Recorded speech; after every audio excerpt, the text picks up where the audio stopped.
Theorem है the identity element in A group is unique. ध्यान दीजिएगा, इसका प्रूफ है।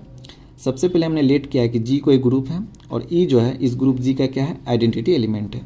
तो हमें प्रूफ करना है कि जो हमारा आइडेंटिटी एलिमेंट ई है वो क्या होता है, यूनिक होता है। तो सबसे पहले हमने सपोज किया है कि ई डैश जो है कोई और आइडेंटिटी एलिमेंट है ई के अलावा।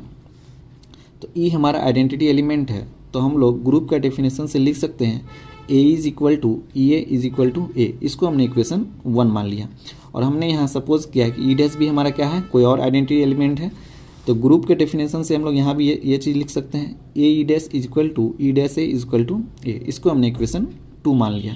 अब ध्यान दीजिएगा, इक्वेशन 1 और इक्वेशन 2 जो है ये ग्रुप के सभी एलिमेंट्स के लिए क्या है, ट्रू है।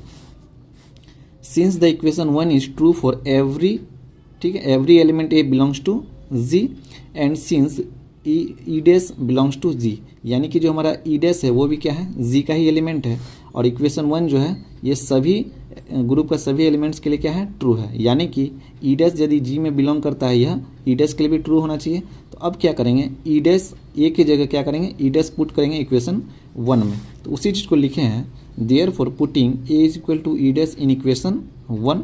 तो जैसे ही हम लोग इक्वेशन 1 में ए के जगह ई डैश पुट करेंगे तो क्या हो जाएगा, यहाँ पे हो जाएगा E dash into A E is equal to E dash into E dash is equal to E dash हो जाएगा। ठीक है, इक्वेशन 1 में जैसे ही ए के जगह ई डैश पुट करेंगे, इसको हमने इक्वेशन 3 मान लिया। Similarly putting A is equal to E in equation 2।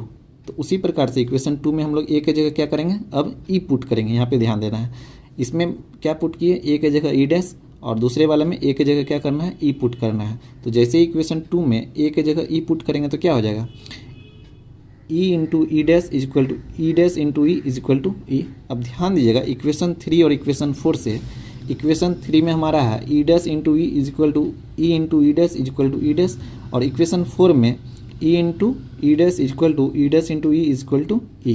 तो इक्वेशन 3 और इक्वेशन 4 को यदि हम लोग देखें तो हम लोग लिख सकते हैं ई डैश हमारा किसके इक्वल हो जाएगा, ई के equal.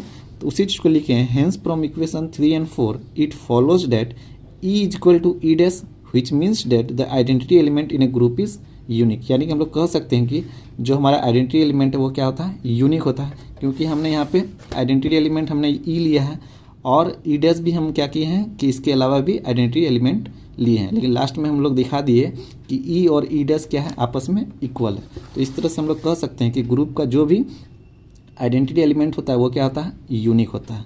Hence the theorem is proved.